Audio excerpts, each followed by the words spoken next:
नमस्कार दोस्तों।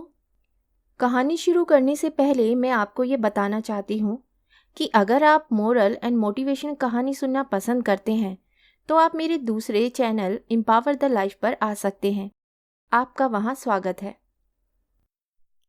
The golden stories में आपका स्वागत है। आइए सुनते हैं आचार्य चतुर्सेन शास्त्री की लिखी कहानी वासवदत्ता।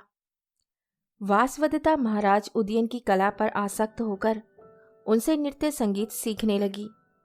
दोनों में असीम प्रेम उत्पन्न हो गया और अंत में विवाह भी। इस कहानी में उदयन और वासवदत्ता की तत्कालीन भावनाओं का श्रेष्ठ चित्रण है। तो आइए सुनते हैं कहानी। एक समय कौशाम्बी के राजकुमार उदयन शिकार खेलने वन में गए। वहां जाकर उन्होंने देखा एक मदारी एक बहुत बड़े और सुंदर सर्प को जबरदस्ती पकड़े लिए जा रहा है। सर्प उसे छूटने को छटपटा रहा है। राजकुमार उदयन को सर्प पर बड़ी दया आई और उन्होंने पुकारकर मदारी से कहा, अरे हमारे कहने से इस सर्प को छोड़ दे। इस पर मदारी ने हाथ जोड़कर विनयपूर्वक राजा से कहा, मालिक, यह तो मेरी जीविका है। मैं बड़ा गरीब हूँ। सदैव सर्पों का खेल दिखा दिखाकर पेट भरता हूँ। पुराने सब सर्प मर गए। अब बहुत ढूंढने पर इस वन में मंत्र और औषधियों के बल से मैंने ये सर्प पकड़ा है। भला इसे मैं कैसे छोड़ दूं? इस पर राजकुमार ने हंसते हुए अपने हाथों के सोने के कड़े उतारकर उस मदारी को दे दिए और सर्प को छुड़वा दिया। मदारी सोने के कड़े ले प्रसन्न हो राजकुमार को प्रणाम कर उनका जय जयकार करता हुआ चला गया। उसके चले जाने पर सर्प एक वीणाधारी दिव्य पुरुष हो गया और राजकुमार के निकट आकर बोला, मैं वासुकी नाग का बड़ा भाई वसुनेमी नाग हूँ।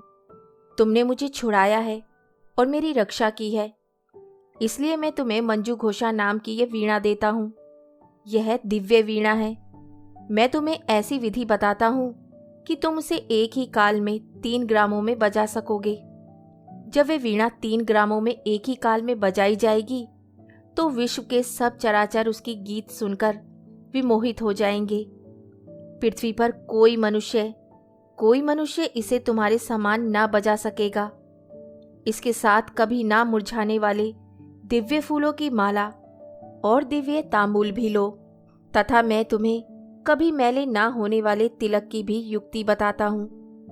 वह नाग इतना कहे तथा वह सब वस्तुएं राजकुमार उदयन को दे अंतर्धान हो गया। राजकुमार ऐसी अनोखी वस्तुएं पाकर बहुत प्रसन्न हुआ।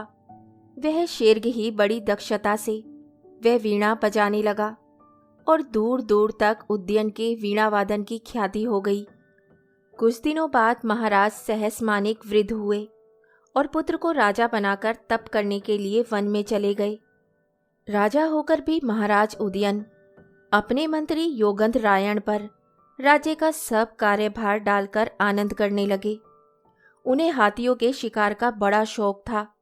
रात दिन वे शिकार की ही धुन में रहने लगे। वासुकी नाग की दी हुई दिव्य वीणा वे रात दिन बजाया करते। वन में उस वीणा से वशीभूत हाथियों का झुंड उनके पास चला आता, जिन्हें बंधवाकर अपने मंत्रियों के पास भिजवाकर वे खूब प्रसन्न होते। उन्हीं दिनों उज्जैनी में प्रद्योत चंडमहासेन नामक महाप्रतापी राजा राज्य करता था। उसकी एक कन्या बड़ी रूपवती और दिव्य गुणों से भूषिता थी। उसका नाम वासवदत्ता था। शरद चंद्र की चांदनी के समान वह उज्जवल और हरिण शिशु के समान भोली थी। उसकी कांति हीरे के समान थी और सुकुमारता में कोई कुसुम उसके अनुरूप न था। देश देश में उसके रूप, गुण, शील की चर्चा फैली थी। देश के प्रतापी राजकुमार उससे विवाह करने को ललायित थे। महाराज उदयन की वीणा वादन की कीर्ति देश देश में फैल गई। वे कामदेव के समान सुंदर भी थे।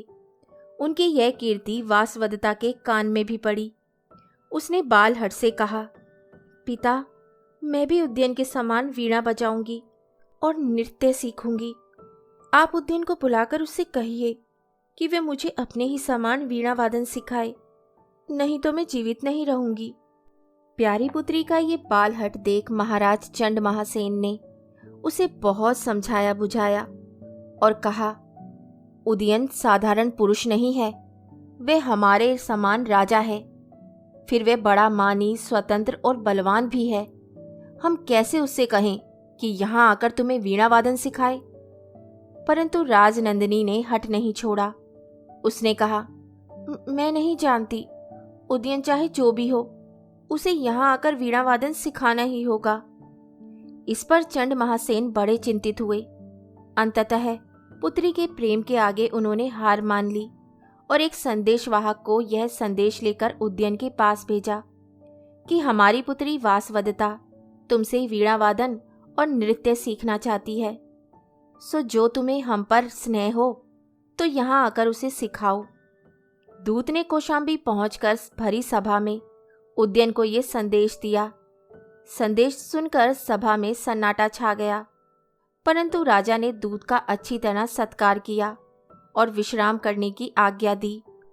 फिर अपने मंत्रियों से सम्मति ले चंड महासेन के पास दूत द्वारा ये संदेश भेजा कि यदि आपकी पुत्री हमसे गान विद्या सीखना चाहती है तो उसे यहाँ भेज दीजिए। यह सुनकर चंड महासेन ने उदयन को पकड़ने की एक युक्ति रची। उन्होंने कारीगरों से सलाह करके एक बड़ा भारी कल का हाथी बनवाया और उसके भीतर 40 योद्धा छुपा दिए। फिर वे हाथी उसी वन में छुड़वा दिया जिसमें राजा उदयन बहुधा शिकार को जाया करता था। राजा के गोहंदों ने राजा को सूचना दी कि वन में हम लोगों ने एक हाथी ऐसा देखा है कि जैसा इस संसार भर में कहीं नहीं है। वह इतना बड़ा है जैसे चलता फिरता विंध्याचल हो। राजा ये सुनकर प्रसन्न हो गया, गोहंदों को इनाम दिया और भोर होते ही विंध्याचल के वन की ओर उसने दल बल सहित प्रस्थान किया। वन में पहुंचकर उसने सेना को तो दूर छोड़ा और वीणा हाथ में ले गोहंदों के साथ वन में प्रवेश किया। हाथी को देखते ही राजा वीणा बजाता हुआ उसके निकट चला गया। वीणा सुनकर मस्त हुआ सा वह हाथी दोनों कान उठाकर राजा के निकट आकर फिर एक ओर जाने लगा। राजा उसके पीछे पीछे बहुत दूर निकल गया। इसी समय अवसर पाकर हाथी के पेट से बहुत से सशस्त्र सैनिक निकल आए और उन्होंने राजा को चारों ओर से घेर लिया। यह देख राजा क्रुद्ध हो चक्कू निकालकर उनसे लड़ने लगा, पर उन लोगों ने शस्त्र रहित राजा को शीघ्र ही बेबस करके पकड़ लिया और उसे लेकर शीघ्रता से अवंती की ओर प्रस्थान किया। राजा के पकड़े जाने पर यह समाचार जब कौशाम्बी में पहुंचा तो वहां शोक छा गया। प्रजा उत्तेजित हो गई और सेना ने क्रुद्ध होकर अवंती पर चढ़ाई करने की तैयारी कर ली। परंतु बुद्धिमान मंत्री रुमनवान ने सबको समझा बुझाकर ठंडा किया और कहा, यदि हम चढ़ाई करें और चंड महासेन हमारे महाराज को मार डाले तो बुरी बात होगी।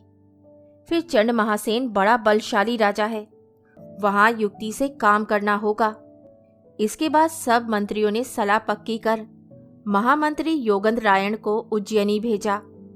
महामंत्री योगेंद्रायण ने अपने साथ अपने विश्वस्त पुरुष वसंतक को साथ लेकर उज्जैनी को प्रस्थान किया। राजा चंड महासेन ने महाराज उदयन का बड़ा सत्कार किया और अंतःपुर में ले जाकर अपनी कन्या वासवदता उसे सौंपकर कहा कि इसे आप गंधर्व विद्या सिखाइए और किसी बात का खेद मत कीजिए, इससे आपका कल्याण होगा। वासवदता को देखते ही राजा ने आपा खो दिया। उसका संपूर्ण क्रोध जाता रहा। उधर कामदेव के समान उद्यन को देखकर वासवदता के नेत्र और मन उद्यन में उलझ गए। नेत्र तो लज्जा से हट गए, पर मन वहीं रम गया। राजा उद्यन वासवदता को नृत्य संगीत सिखाता हुआ गंधर्वशाला में रहने लगा। उस चित्त को प्रसन्न करने वाली वासवदता के सम्मुख वीणा बजा बजाकर राजा गाया करता और वासवदता उस बंधन में पड़े हुए राजा की यत्न से सेवा करके उसे अपने स्नेह बंधन में कसकर बांधने लगी। इस प्रकार परस्पर स्नेह के बंधन में कसकर बंधते हुए वे दोनों संगीत और वीणा वादन का आनंद लेते रहे। दोनों को अब एक घड़ी पल भी एक दूसरे के बिना चैन न आता था। मंत्रीवर बड़ी सावधानी से वसंतक के साथ विंध्याचल के वन में घुसा। वहां उद्यान का मित्र मलेच्छराज पुलिंदक रहता था। उसने उससे कहा, आप अपनी सेना समेत तैयार रहिए, हम राजा को छुड़ाकर इसी मार्ग से लौटेंगे। उज्जैनी में आकर मंत्रीवर ने महाकालेश्वर के शमशान में रहने वाले योगेश्वर नामक ब्रह्म राक्षस से मित्रता कर ली और उसकी सहायता से एक बूढ़े कुबड़े मतवाले और गंजे आदमी का रूप धारण कर लिया। इस बूढ़े गंजे कुबड़े और पागल आदमी को देखकर सब नगर निवासी हंसने और तंग करने लगे। अपने साथी वसंतक का भी उसने रूप बदल दिया। उसका पेट ऐसे फूला हुआ बना दिया कि उसकी सब नसें उस पर दिखाई देने लगी और उसका मुंह बिगाड़कर बड़े बड़े दांत बना दिए। अब मंत्रीवर वसंतक को नचाता गवाता नगर के अबाल वृद्धों में फिरा और राजमहल की ड्योढ़ियों पर जा पहुंचा। वहां उसने अपने खेल तमाशों से रानियों दासियों आदि को खूब प्रसन्न कर लिया। उसकी चर्चा वासवदत्ता ने भी सुनी और दासी को भेजकर उन्हें बुलवाया। वहां बंदी हुए राजा को देखकर उसका चित्त बहुत दुखी हुआ। उसने संकेत से राजा को अपना परिचय भी दे दिया। राजा भी अपनी मंत्री को पहचान गया, पर यह बात राजकुमारी और उसकी सखियां ना भाप सकी। इसके बाद संकेत पाकर वसंतक रोने लगा। राजा ने कहा, हे ब्राह्मण, रो मत, तुम मेरे पास रहो, मैं तुम्हारा सब रोग दूर कर दूंगा। वसंतक ने कहा, यह आपकी बड़ी कृपा है। वसंतक ने ऐसा स्नेह जताया था कि उसे देखकर राजा को हंसी आ गई। इस पर राजकुमारी और सखियां भी हंसने लगी। यह देख वसंतक भी हंस दिया। वासवदत्ता ने उससे पूछा कि तू क्या काम करना जानता है? उसने कहा, मैं बहुत सी कथा कहानियां कहना जानता हूँ। इस पर प्रसन्न होकर राजकुमारी ने उसे अपने पास रख लिया। अब राजा और वासवदत्ता में चुपचाप सलाह होने लगी। वासवदत्ता राजा के साथ भागने को राजी हो गई। वसंतक ने कहा, राजा चंड आपको अपनी कन्या देना चाहते हैं, परंतु अपनी अकड़ कायम रखने को उसने आपको पकड़ा है। अब आप भी उसकी कन्या का हरण करके अपमान का बदला लीजिए। चंडद्योत राजा ने अपनी पुत्री वासवदत्ता को एक हथनी दी थी। उसका नाम भद्रावती था। उस हथनी की चाल की बराबरी राजा का नाड़ागिरी हाथी ही कर सकता था, पर वह हथनी से नहीं लड़ता था। हथनी का महावत अषाढ़क था। उसे मंत्री ने सोना देकर मिला लिया और राजा को संदेश दिया कि मैं आपके मित्र राजा पुलिंदक के पास पहले ही से जाकर मार्ग की रक्षा का प्रबंध करता हूँ। आप समय देखकर हथनी पर सवार हो कुमारी सहित भाग आएं। इसी योजना अनुसार देवताओं की पूजा के बहाने हाथियों के प्रधान को मध्य से मतवाला कर हथनी पर सवार हो राजा राजकुमारी वसंतक तथा कुमारी की सखी कंचनमाला के साथ वीणा और शस्त्र ले रात्रि के समय भाग चले। मतवाले हाथी से परकोटा तुड़वाकर उज्जैनी से बाहर निकले। रक्षकों को राजा ने तलवार की धार उतार दिया। हथनी वेगपूर्वक दौड़ चली।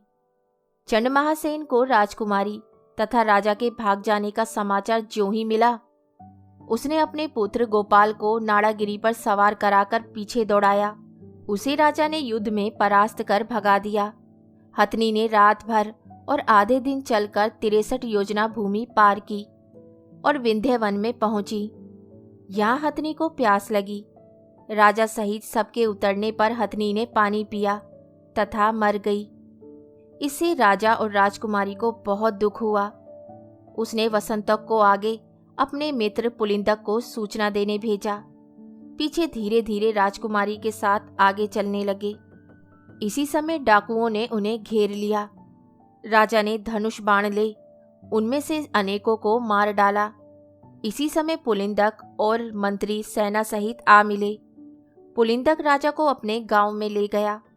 वहां वन की कुशाओं से फटे पैर वाली वासवदत्ता और राजा रात भर रहे। प्रातःकाल मंत्री रुमणवान बहुत सी सेना लेकर ठाट बाट से राजा रानी की अगवानी को आया। यही शक दूत ने राजा को सूचना दी कि राजा चंड महासेन ने अपना दूत भेजा है। दूत ने राजा की सेवा में उपस्थित होकर प्रणाम कर कहा, महाराज महासेन आप पर प्रसन्न हैं और उन्होंने कहलाया है कि शीघ्र ही गोपाल आकर अपनी बहन का विवाह विधिवत कर जाएगा। तब तक आप ठहरें। ठहरने को कह कौशाम्बी के दूत ने पुलिदक के ग्राम में गोपाल के आने तक का प्रस्थान किया, जहां उसका खूब धूमधाम से स्वागत हुआ। राजा और रानी की समस्त पूर्ववासीजनों तथा सभागत राजाओं ने राजमहल में अभ्यर्थना की। कुछ दिन बाद बहुत सा धन, रत्न, हाथी, घोड़ा और खजाना लादकर गोपाल आया और उसने धूमधाम से बहन का विवाह राजा से कर दिया। इससे उद्यन की समृद्धि चौगुनी हो गई तथा वह अपनी प्रियतमा वासवदता के साथ सुख से रहने लगा। कहानी सुनने के लिए धन्यवाद। तो इसी के साथ मैं आपसे विदा लेती हूँ और कल फिर मिलती हूँ एक नई कहानी के साथ। तब तक के लिए अलविदा।